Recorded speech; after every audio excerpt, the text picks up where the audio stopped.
तो आज हम करेंगे प्रवृत्ति योज्य द्वारा भाग।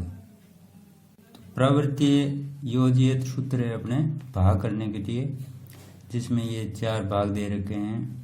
इन भागों को अभी अपन समझेंगे प्रवृत्ति योज्य द्वारा। तो सबसे पहले प्रवृत्ति योज्य का भाग करने से पहले अपने को विचलन और आधार के बारे में समझना जरूरी है। तो सूत्र प्रवृत्ति का अर्थ क्या है ये देखना है। प्रवृत्ति का अर्थ है कि अंकों का चिन्ह परिवर्तित कर उपयोग करना। प्रवृत्ति योज्य का अर्थ है, प्रवृत्ति का अर्थ है कि परिवर्तित करना, चिन्ह बदलना कोई संख्या का प्रवृत्ति कहलाता है।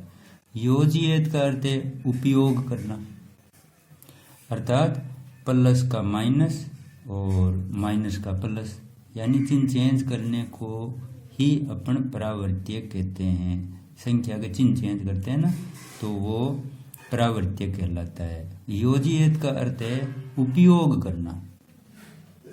तो ये प्रवृत्ति योज्य का अर्थ है।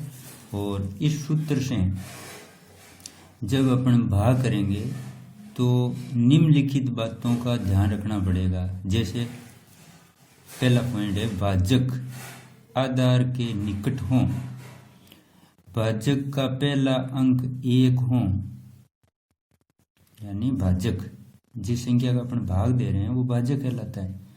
तो भाजक का जो आधार है 10 या 100 जो भी, उस आधार के निकट होना चाहिए भाजक। और भाजक का पहला अंक 1 हो तो सबसे बेस्ट विधि है ये। भाजक का पहला अंक 1 है और वो आधार के निकट है, तो ये विधि भाग की बहुत ही अच्छी रहती है। आधार होते हैं अपने वैदिक गणित में 10, 100, 1000, अर्थात 10 की घात में होते हैं। अब भाज्य का आधार का पता करके अब जब हम भाग करेंगे तो सबसे पहला काम अपना ये रहेगा कि भाजक का आधार का पता कर लेंगे और फिर विचलन निकालेंगे। इसके बाद विचलन का प्रावर्त्य यानी चिन्ह परिवर्तित करेंगे। जैसे ये भाग है, मान लो कि 14,885 में 123 का भाग देना है, तो ये 123 है भाजक। इस भाग में भाजक क्या है? भाजक है 123। अच्छा, 123 100 के नजदीक है, तो 123 का आधार 100 हुआ। अब आधार आपने ज्ञात कर लिया, अब विचलन निकालेंगे। विचलन निकालते हैं अपन इस सूत्र से कि संख्या माइनस आधार, ऐसे विचलन निकालते हैं। पूरक संख्या ज्ञात करते हैं तो आधार यहाँ होता है, संख्या यहाँ लिखते हैं, इसका उल्टा होता है। तो विचलन निकालने के लिए संख्या माइनस आधार, संख्या क्या है अपने पास 123, आधार 100, तो 123 में से 100 घटाए और 23 आ गए, ये विचलन हो गया। 23 है वो विचलन हो गया। अब विचलन 23 का प्रावर्त्य यानी 23 को परिवर्तित करना है। चिन्ह परिवर्तित होगा, संख्या तो वही रहेगी। चिन्ह इन जैसे ये 23 प्लस का है अभी, तो इनको अंकों को माइनस करना है, दोनों अंकों को माइनस में लिखना है। 3 अंक होते हैं तो तीनों को अलग अलग माइनस में लिख दो, या फिर ऐसे लिख दो बार 2 बार 3, यानी ये भी माइनस का ही चिन्ह है जो ऊपर लिखा जाता है। ये आगे भी लिख सकते हैं और ऊपर भी लिख सकते हैं। तो ये प्रवृत्ति, इस संख्या का आपने प्रवृत्ति कर दिया, परिवर्तित अंक बना लिए। जैसे यहाँ इस भाग में भाजक कितना है 13, और 13 का आधार क्या है 10। विचलन निकालेंगे तो 13 माइनस 10 बराबर 3 दिया गया।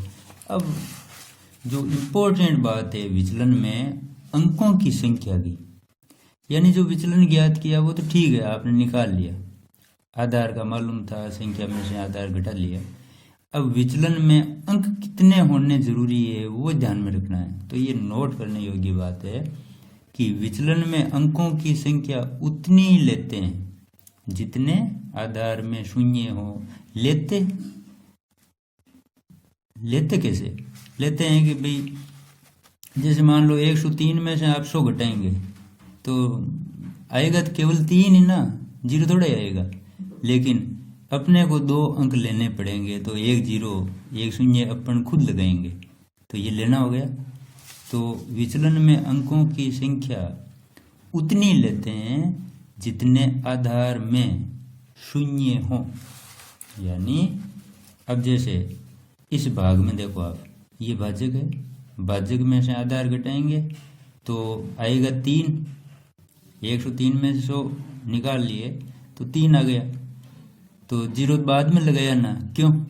क्योंकि ये नियम रहना जरूरी है यहाँ कि अंकों की संख्या कितनी होनी चाहिए कि आधार में शून्य कितने हैं, कि शून्य 2 है, अतः यहाँ भी अंक 2 होने अति आवश्यक है। बस ये नोट करी हुई बात रखनी चाहिए आपको याद। तो एक तो ये ध्यान में रखना है कि विचलन में अंक कितने रखने जरूरी है कि जितने आधार में शून्य हैं उतने ही अंक यहाँ विचलन में होने जरूरी है।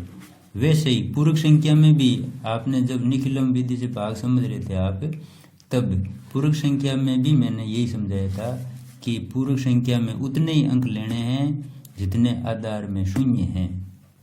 चाहे फल में 1 अंक आता है लेकिन अपने को यहाँ 2 बनाने पड़ेंगे 1 0 लगा के, क्योंकि आया तो 3 लेकिन 2 जरूरी है यहाँ, इसलिए 2 अंक जरूरी है, इसलिए 1 0 लगा दिया। तो ये 2 अंकों की पूर्ति हो गई। और क्योंकि यहाँ आधार में 2 शून्य हैं, इसलिए विचलन में भी 2 अंक होने चाहिए। अब देखो यहाँ कि विचलन का सूत्र ये है, पूरक संख्या का सूत्र है, इसका उल्टा है विचलन का, कि यहाँ तो संख्या में से आधार घटाते हैं, लेकिन पूरक संख्या के समय आप आधार में से संख्या घटाएंगे। ये पूरक संख्या और विचलन का अंतर है। और अंकों की संख्या कितनी लेनी है? जितने आधार में शून्य हो, ये ध्यान रखना है। ये आपने समझ लिया। अब अपन लेते हैं प्रश्नों को। तो पहला प्रश्न, जैसे पहला प्रश्न है कि 1154 में भाग देना है 103 का। ये भाजक है, तो यहाँ लिखो भाजक बराबर 103। अब भाजक जो 103 है वो किस आधार के नजदीक है? 100 के। तो यहाँ लिखो आधार 100, ये लिख दिया। अब आप निकालेंगे विचलन। तो ये विचलन होता है संख्या माइनस आधार, यानी 103 माइनस 100 बराबर, देखो उत्तर तो 3 ही आ रहे हैं लेकिन आधार में 2 0 हैं, अतः यहाँ 1 अंक और रखना पड़ेगा 0। तो ये 2 अंक हो गए। आधार में जितने शून्य है उतने अंक विचलन में होने जरूरी है, ये ध्यान रखना है। अब ये जो विचलन आया उसका प्रावर्त्य करना है, परिवर्तित अंक, या लिख दो प्रावर्त्य किसका? विचलन का। प्रावर्त्य विचलन का। तो ये प्रावर्त्य किसका कर रहे हैं? इस विचलन का। तो लिखो 0 और 3, इनके ऊपर ये माइनस लगा दो, यानी ये माइनस का संकेत है कि ये चिन्ह, यानी ये दोनों अंक माइनस के हैं। ये प्रावर्त्य हो गया, यानी परिवर्तित हो गई ये संख्या। विचलन का आपने प्रावर्त्य कर दिया। तो अब 3 खंडों में ये भाग होता है, यहाँ 3 खंड बना लो। जैसे पहला खंड, फिर मध्य खंड और ये तृतीय खंड हो जाएगा। यहाँ भी लिख भी सकते हो कि प्रथम खंड, मध्य खंड और तृतीय खंड, ये आप लिख के 3 खंडों में बना लिया। अब प्रथम खंड में क्या रखना है? भाजक 103, इसके ठीक नीचे इसका विचलन, अभी ज्ञात किया था विचलन, तो वो लिखो। विचलन का प्रवर्त्य यानी परिवर्तित अंक, इस संख्या का प्रवर्त्य तो ये रहा, तो लिखो यहाँ 0 और -3। अब आप इसके आगे आडी लाइन खींच लो और अब यहाँ दोनों जगह, यहाँ और यहाँ, भाज्य के अंकों को यहाँ रखना है। 2 जगह आएंगे, ये भाज्य है, यहाँ 2 जगह आएगा। तो भाज्य यहाँ कितने रखें? भाज्य में से उतने ही अंक यहाँ लेने हैं जितने आधार में शून्य है। तो आधार में शून्य 2 है, अतः ये 2 अंक यहाँ आ जाएंगे, 5 और 4। बाकी बच्चे 11 वो यहाँ अंदर मध्य खंड में। अब भाग चालू करते हैं। तो आप भाग कर रहे हैं प्रवृत्तीय योजित विधि द्वारा। तो सर्वप्रथम निखलम विधि करी थी ना आपने भाग में, वैसे ही करना। तो प्रथम अंक को आप यहाँ उतार लो, पहला काम। इस अंक को इन अंकों से अलग अलग गुणा करवाना है। जैसे 1 को 0 से गुणा करवाया, कितना आया कि 0 ही आया। 1 को 3 से, यानी माइनस का 3 नहीं है, माइनस का 3 से गुणा करेंगे तो -3। अब इस स्तंभ की जोड़ कर लो। अब इसकी जोड़ करेंगे तो 1 और 0 जुड़ के कितने हो गए? 1। अब वापस वही गुणा, 1 को 0 से गुणा किया तो 0 आया। 1 को -3 से गुणा किया तो -3 आए, यहाँ लिख दो -3। ये आप माइनस यहाँ रखते हैं, यहाँ भी लिख सकते हैं, यहाँ नहीं लिखते हैं तो यहाँ लिख दो। आप आगे भी लिख सकते हैं, ऊपर भी लिख सकते हैं, लेकिन ध्यान में ये रखना है कि ये माइनस है, संख्या माइनस की है। अब इन दोनों स्तंभों की जोड़, तो 4 तो प्लस के हैं, 3 किसके हैं? माइनस के। अतः 4 में से 3 कम होंगे तो 1 बचेगा। 5 में से ये 3 भी कम होंगे, जुड़ेंगे नहीं, इसमें से कम होंगे क्योंकि ये माइनस के।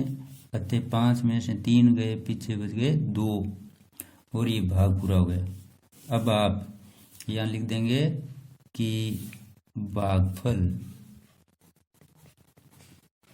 बराबर 11 और शेष फल बराबर 21।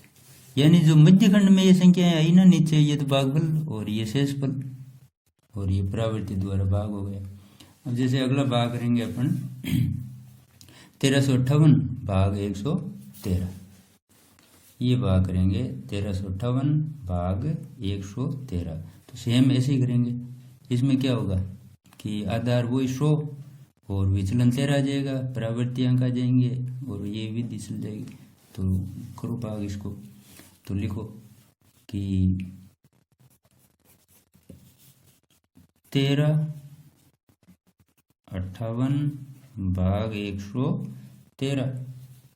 अब इसका आधार लिखो। तो भाजक तो है 113, ये 113 और आधार है 100। 113 100 के नजदीक है। विचलन, जब आप विचलन निकालेंगे तो संख्या में से आधार घटाएंगे, यानी 113 - 100 बराबर 13। तो अब की बार देखो 2 अंक आए हैं, इसलिए बढ़ाने कुछ नहीं है। 1 अंक आता तो 1 अंक और 0 लगना पड़ता। तो ये 2 अंक आ गए, आधार में 2 0 हैं, 2 ही अंक अपने को मिल ही गए। अब प्रवृत्ति विचलन का प्रवृत्ति, तो लिखो यहाँ परिवर्तित अंक,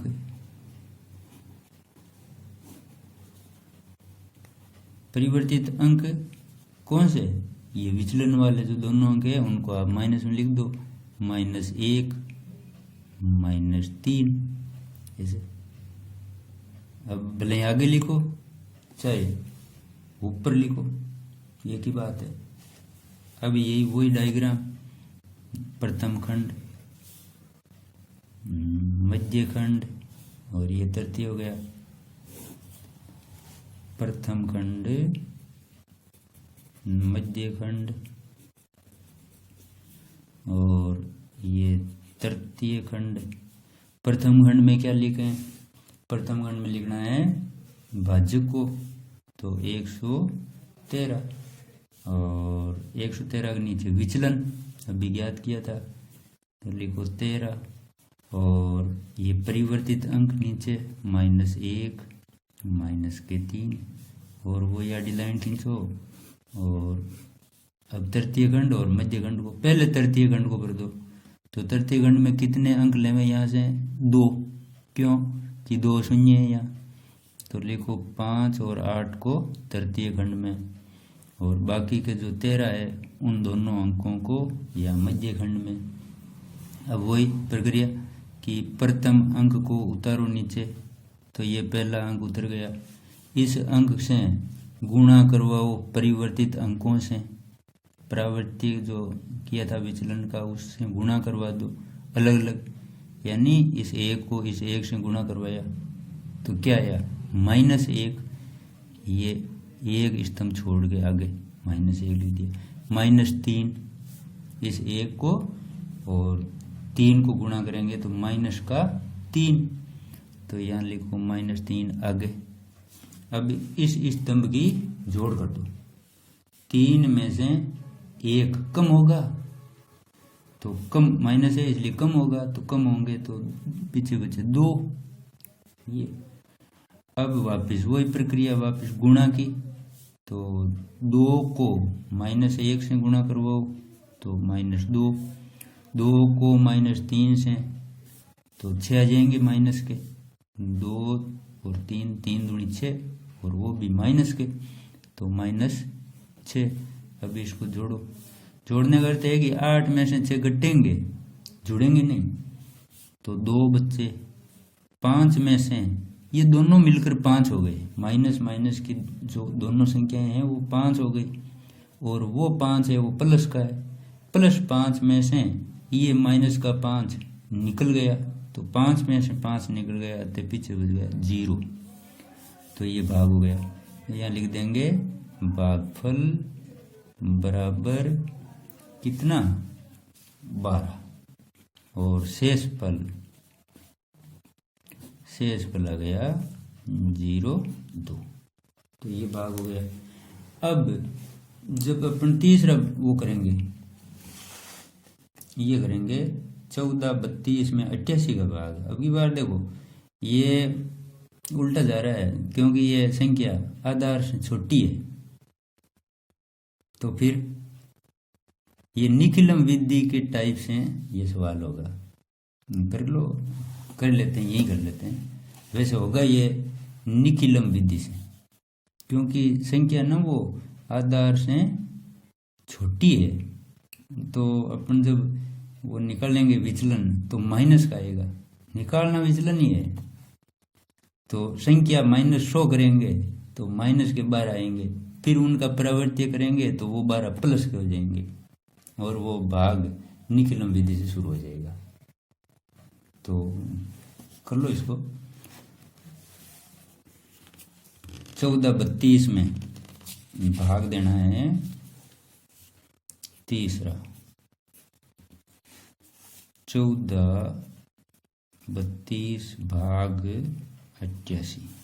अब 88 का आधार क्या है, 88 का आधार है 100। अब विचलन निकालेंगे ना, तो विचलन हुआ 88 माइनस 100, तो माइनस के 12 बचेंगे, माइनस के बचे भाई, छोटी संख्या में से बड़ी निकली है तो माइनस का फल देगी, तो माइनस के 12। अब इसका प्रवर्त्य करेंगे माइनस का, तो वो प्लस के 12 हो जाएंगे, यानी प्रावर्त्य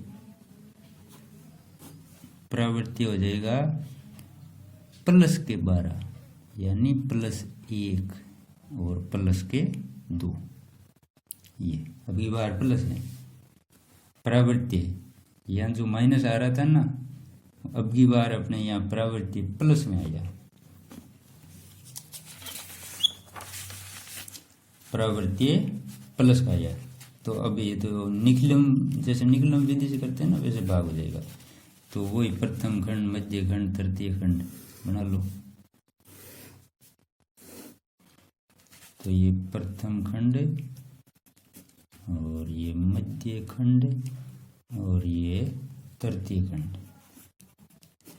प्रथम खंड में क्या लिखा है? भाजक 88, ये 88, और नीचे क्या लिखे हैं? विचलन यानी 12, वो क्या है? माइनस के। अब इसका प्रावर्त्य करेंगे तो ये प्लस का हो जाएंगे, यानी 1 प्लस का, 2 भी प्लस का, और वही आडी लाइन खींच के और इसको शुरू कर दो। अब तृतीय खंड में भरो, यहाँ से कितने अंक लावे कि शून्य देखो कितने, 2, इसलिए 2 अंक यहाँ लियो, 2 अंक तो आ गए यहाँ, बाकी के जो 14 बचे हैं वो अंदर। अब पहले अंक को यहाँ उतार लो, प्रथम अंक आ गया। इस अंक को इस प्रावर्त्य के अंकों से गुणा करवा दो। 1 को 1 से गुणा किया आया 1, 1 को 2 से गुणा किया तो आए 2। अब जोड़ लो तो 4 1 5। अब की बार घटेंगे नहीं क्योंकि ये तो प्लस का ही है, तो 4 1 5। अब 5 को गुणा कर लो, तो 5 को गुणा करेंगे तो 5, तो लिखो 5, ये 5। और आगे अब आप आगे लिखेंगे कि 5 दूनी 10। लेकिन अब ध्यान ये रखना आपको कि अब जो 10 है ना, वो 0 बार नहीं जाना चाहिए क्योंकि ये अंतिम स्तंभ है। तो 10 को आप यहीं लिखोगे, यानी जो ये 5 तो आपने लिख लिए, 5 1 5। लेकिन अब 5 को 2 से गुणा करें तो 5 दूनी 10, 10 आप, क्योंकि वो 0 आगे नहीं जाना चाहिए तो ये लिख लिया। तो 2 जोड़े तो 3 2 5, 5 1 10, 10 सर 1 11, ये जोड़ोगे। अब देखो कि ये जो शेषफल है वो भाजक से बड़ा है, भाजक से बड़ा है, अतः एक बार 88 का भाग और जाएगा, यानी 88 कम हो जाएंगे शेषफल में से, और यहाँ 1 की वृद्धि हो जाएगी। तो अब इसकी बाकी कर लो। 12 में से 8 गए 4, और 10 में से 8 गए 2, और ये हो गए 16। तो ये भागफल और ये शेषफल, यहाँ लिख लो कि भागफल बराबर 16 और शेषफल बराबर 24। इसको एक बार और समझ लो कि जब आप भाग कर रहे थे तो ये जो भाजक था 88 लिख दिया, और विचलन आया था वो माइनस का आया था, परावर्त्य किया तो प्लस हो गया। अब परावर्त्य अंक है वो 1 और ये 2। अब अपने पास संख्या है 14 32, तो इनको जमा लिया, फिर ये प्रथम अंक आया, गुणा किया 1 का 1, ये लिख लिया, 1 को 2 से गुणा ये लिख लिया, फिर इसकी जोड़ करी 5 आ गए, 5 को 1 से गुणा किया तो 5। अब 5 दूनी 10, ये 10 कहाँ लिखें? अगर इसके आगे लिखें तो वो तो 0, फिर इस लाइन से 0 यहाँ आगे चला जाएगा, अब आगे नहीं जाना चाहिए। तो 0 इस स्तंभ से इधर नहीं जा सकता, तो 0 को यहाँ रखेंगे तो 1 कहाँ आएगा? यहाँ आएगा। तो ये ध्यान रखना, ये खास बात है। जब 2 अंकों का फल आता है, 5 दूनी 10 आए थे ना, तो 10 रखने के लिए स्थान तो एक ही है, ये 0 बाहर नहीं जाना चाहिए इधर। तो फिर 0 को आप इस स्तंभ में पहले रखो, बाद में 1 को रखो, 1 इसके नीचे आ जाएगा और फिर जोड़ करी तो ये आपके संख्या आ गई कितनी 112। अब 112 ये शेषफल है, शेषफल देखो 88 से बड़ा है यानी भाजक से बड़ा है, इसलिए भाग एक बार इसमें जा रहा है। तो एक बार जब 112 हम भाग देंगे तो भागफल में एक की वृद्धि होगी और इसमें से 88 की कमी हो जाएगी। इस संख्या में से 88 कम हो जाएंगे क्योंकि 112 में आपने 88 का भाग दिया है एक बार, तो ये तो भागफल यहाँ लिख दिया एक बार और इस संख्या में से 88 बाकी हो जाएंगे। तो अब ये शेषफल आया है, ये 24 88 से छोटा आ गया और ये भागफल 15 का एक और बढ़कर 16 हो गया। तो ये भागफल 16 और शेषफल 24, तो ये भाग है। तो प्रवृत्ति योज्य द्वारा आप जब भाग करते हैं तो ध्यान क्या रखना है कि भाजक का आधार के बाद में विचलन के बाद में विचलन का प्रवृत्ति और फिर ये प्रक्रिया जैसे अपन निकलम विधि से करते हैं वैसे ही है, लेकिन यहाँ थोड़ा चिन्हों का ध्यान रखना आपको, क्योंकि ये जो परिवर्तित अंक है वो माइनस के हैं, इसलिए यहाँ जोड़ते वक्त आपके वो अंक प्लस वाले अंकों से निकलेंगे, घटेंगे, ये ध्यान रखना है। तो इस प्रकार ये प्रवृत्तीय विधि से आपने भाग सीख लिया।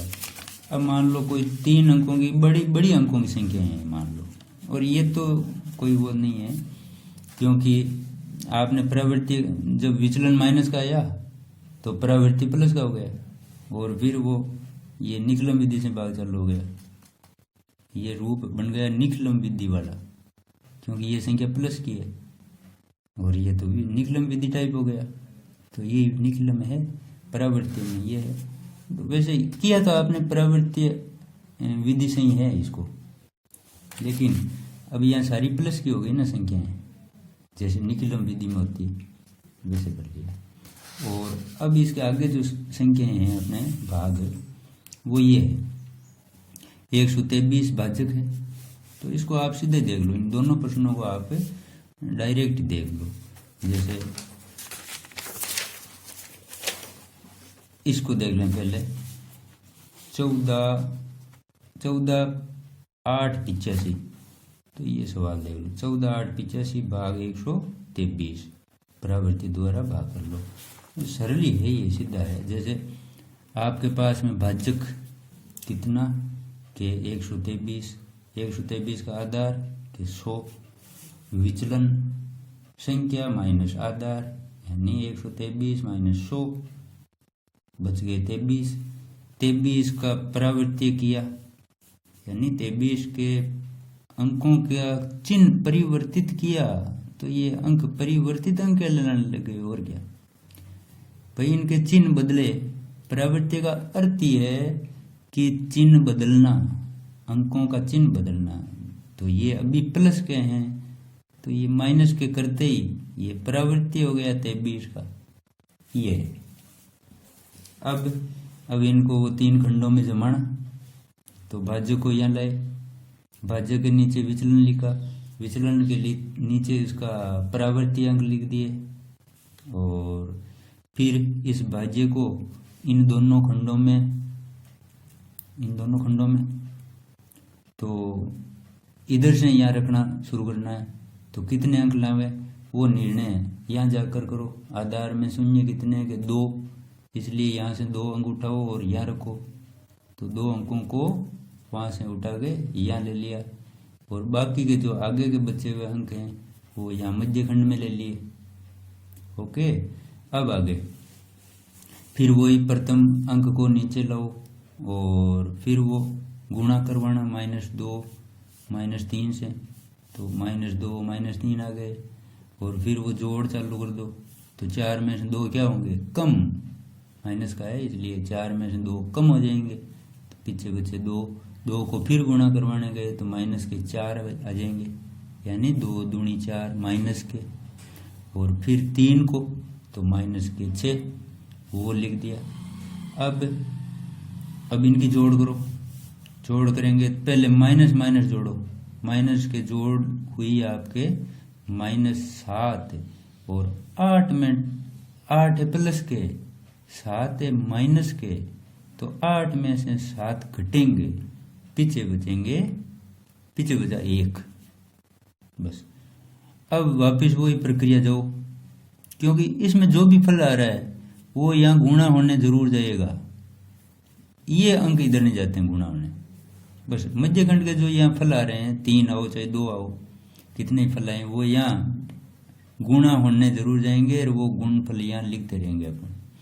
तो ये 1 आया अभी यहाँ से, इनका फल कितना आया 1, 1 को -2 से गुणा किया, 1 को -3 से गुणा किया, ये फल आ गए। अब इनकी जोड़ तो 5 में से 3 कम हुए, 2 बच गए, 8 में से कितने कम हुए देखो ध्यान रखना, 6 2 8, ये माइनस माइनस के इसलिए जुड़ रहे हैं, तो 8 2 8 माइनस के और ये 8 प्लस का, तो प्लस के 8 में से माइनस के 8 जुड़े तो फल आया 0। अब ये शेषफल और ये भागफल, तो नीचे लिख दो भागफल और शेषफल, तो ये भाग हो गया, कोई वो दिक्कत नहीं है भाई। 3 अंकों से बड़ा भाजक आपको देंगे नहीं, और 3 अंकों में भी क्या है कि ये छोटी छोटी संख्याएं देते हैं, अंक छोटे ही होते हैं, क्योंकि आधार के ये नज़दीक ही होते हैं, आधार से ज़्यादा दूर नहीं होते। अब लेते हैं एक उदाहरण, विशेष उदाहरण है अपने पास, इसको ध्यान से समझना, इसमें एक नई बात आएगी आपके कि देखो बहुत ही अच्छा सवाल है, परीक्षा में भले ही मत हो, परीक्षा में वैसे सरल अच्छे सवाल ये देते हैं इस प्रकार के, छोटे कम टाइम लगे और बच्चे जल्दी कर लेंगे, बस वही पसंद देते हैं। अब मान लो इसको समझने में क्या होगी, थोड़ी चीज़ आपकी समझ बढ़ जाएगी, इस भाग के मामले में वैदिक गणित के मामले में आपकी समझ यानी ज्ञान बढ़ जाएगा। परीक्षा में मत आओ बोलें, क्योंकि बड़े सवाल परीक्षा में ज़्यादा टाइम के देते नहीं, लंबा समय के, भाई ऐसे सवाल नहीं देते हैं जो समय लंबा हो, ज़्यादा समय खाता हो, वो सवाल अपने परीक्षा में कम देते हैं, तालमेल बिठा के देते हैं टाइम का। तो अब इसको ये तो इसलिए समझ रहे हैं कि इससे आपका वैदिक गणित में ज्ञान थोड़ा और अधिक बढ़ जाएगा, क्योंकि जो इसमें ज्ञान है वो बाकी जो पीछे जो भाग किए थे उनमें नहीं था, तो वो नई बात समझ नहीं थे। वो बहुत ही अच्छा सवाल है। ये भाज्य है और ये भाजक है, 1321 भाजक। भाजक अब की बार 4 अंकों का है, 4 अंकों का है, तो लिखो यहाँ भाजक का नाम, भाजक है 1321 और आधार है, भाई 1321 तो 1000 के नज़दीक है, तो लिख दिया आधार में 1000, ये 1000। अब वही विचलन, तो संख्या में से आधार घटाया और आया 321। 321 का किया प्रावर्त्य, तो बदल गए इनके चिन्ह, तो ये माइनस ये माइनस ये माइनस, तीनों अंकों पर माइनस कर दिया। अब डरना मत 3 अंकों से कि ये तो 3 अंकों का गया, कोई बात नहीं। अब आगे तो 3 अंकों का तो आएगा ही विचलन है। देखो यहाँ वापिस एक बार कि आपने जब विचलन निकाला तो 3 अंकों का आया है, उचित ही है। क्यों? क्योंकि आधार में शून्य कितने हैं, 1 2 3 शून्य, अपने विचलन भी 3 अंकों का ही आया है, बढ़िया बात है। यहाँ 2 अंकों का आता तो फिर यहाँ और 0 लगाना पड़ता, तो ये ठीक है। अभी तो प्रवृत्ति कर लिया।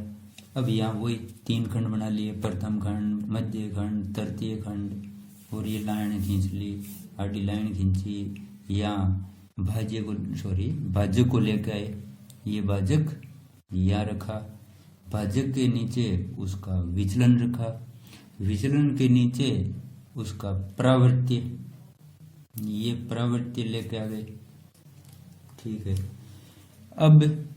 अब इस भाज्य को जमाओ, ये भाज्य है, तो भाज्य को जमाने के लिए आप जाएंगे आधार के पास कि हम तृतीय खंड में कितने अंक रखें, तो आधार में है 0 3, इसलिए यहाँ से 3 अंक, यहाँ से 3 अंक उठा के तृतीय खंड में ले आओ। ये तृतीय खंड में रख दिए। बाकी के जो बचे हुए अंक हैं कौन से, इसके आगे यहाँ ये तीनों अंक आ जाएंगे यहाँ अंदर मध्य खंड में, और बाकी की प्रक्रिया वही चालू कर दो जो अभी कर रहे थे। तो यहाँ नई बात आने वाली है, ध्यान रखना। तो यहाँ तो ठीक है, पहले अंक को यहाँ उतार लिया, पहला अंक आ गया। अब पहले अंक को यहाँ से गुणा किया तो कितना आया, 9 लिख दिया। फिर इससे गुणा किया तो 6, इससे गुणा किया तो 3। अब जोड़ करेंगे तो आया 0, क्यों, 9 - 9 बराबर 0। 0 को गुणा किया तीनों से तो 3 0 आ गए, और इसकी जोड़ करी तो अब की बार देखो नया मामला बना है -1।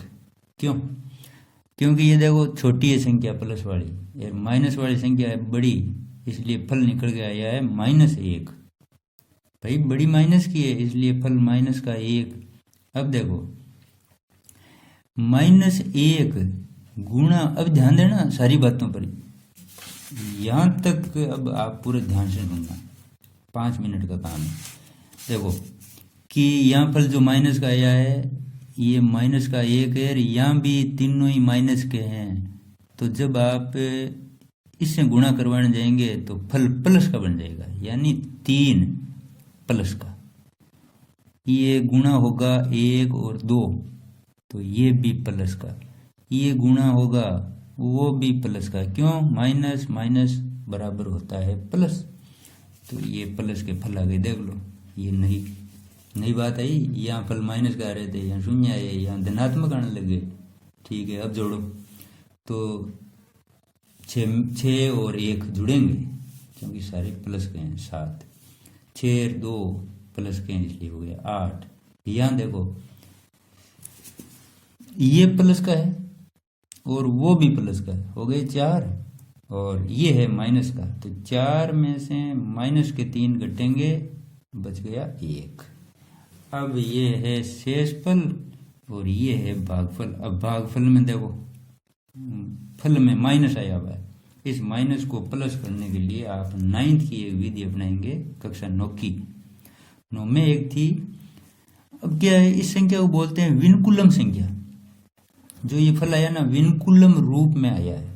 बहुत ही बढ़िया बात है, ये ध्यान रखना थोड़ा, कि ये जो फल आया है वो विनकुलम संख्या कहलाती है। इस प्रकार की संख्या को अपन बोलते हैं विनकुलम संख्याएं, जो 9th में पढ़ी थी आपने। तो विनकुलम को अब सामान्य संख्या में बदलना है, यानी ये माइनस नहीं चलेगा, कोई भी फल में माइनस नहीं बैठता है। तो फल में माइनस आया हुआ, वो भी भागफल में आया हुआ है। कभी कभार तो माइनस चलता है कई फलों में, तो लेकिन यहाँ भागफल है, भागफल में माइनस नहीं चलेगा। तो इसको हटाओ, हटाएंगे तो विनकुलम विधि प्रयोग करेंगे। देखो बहुत ही बढ़िया, यहाँ ये जो 301 है विनकुलम संख्या है, इसको सामान्य संख्या में बदला जाएगा। किससे, सूत्र निखिलम नवते चरमम दस्त है, ये है 9th में था आपने, सूत्र निखिलम नवते चरमम दस्ते द्वारा चरम अंक, अर्थात चरम अंक है उसको 10 में से घटाना है, और शेष चरम अंक किसको बोलते हैं, जैसे ये 1 है ना, वो चरम अंक यानी सबसे पहला अंक चरम अंक, और ये निखिलम अंक, बाकी के अंकों को क्या बोलते हैं, निखिलम अंक, शेष अंक। चरम अंक के अलावा इनको बोलते हैं शेष अंक, निखिलम अंक। तो इनको घटाना है 9 में से, और चरम अंक को घटाना है 10 में से, और शेष अंकों को यानी निखिलम अंकों को 9 में से, निखिलम नवते यानी शेष अंकों को 9 में से, और चरम अंक को 10 में से, संस्कृत है तो घटाना है। तो वो विनकुलम संख्या किस में बदल जाएगी, सामान्य संख्या में। तो लिखो, लिखें क्या, आप देख लो, सीधे समझ लो आप कि चरम अंक अपने पास क्या है, 1, किस में से घटाना है, ये कह रहा है 10 में से घटा लो, तो 10 में से 1 जाएगा, ये 1 10 में से घटाएंगे तो 9 बचेंगे, ये आ गया 9। ये निकलम अंक है यानी शेष अंक, तो इसको घटाएंगे 9 में से, 9 में से शून्य को घटाएंगे तो 9 आएंगे। और जो अंतिम अंक होता है, अंतिम अंक का एक न्यूनयन कर देते हैं, ध्यान रखना, एक न्यूनयन कर देते हैं। तो 3 का 1 कम करेंगे तो 2 बन जाएंगे, ये फल आया, अब धनात्मक फल बन गया। वैसे यहाँ आपने अगर छोड़ दिया तो कोई बात नहीं, गलत नहीं होगा, क्योंकि विनकुलम संख्या में फल को छोड़ दिया तो कोई बात नहीं, फल तो आइए। लेकिन आप सामान्य संख्या में बदल दो, ये विधि रही 9th की विधि थी जो आपने सीखी हुई थी। तो बहुत बढ़िया सवाल लगाया। अब प्रवृत्ति का ये जो भाग है, तरह तरह के वो भाग सारे हो गए। अब आगे अपन करेंगे निखिलम विधि से वर्ग ज्ञात करना, और एक तो वर्ग ज्ञात करना, एक घनफल ज्ञात करना। ये 2 सवाल और करने हैं, फिर ये विधि गणित पूरी हो जाएगी। और एक बीज गणित का छोटा सवाल जो 1 अंक आता है वो बचेगा, तो वो बाद में और करवा देंगे। लेकिन बीच में इसके बाद में अपन करेंगे वैदिक विधि से। वैदिक विधि में भी निखिलम सूत्र, निखिलम से घनफल और वर्गफल, ये 2 और करने हैं, तो वो अगले समय करेंगे। तो थैंक यू फॉर वॉच।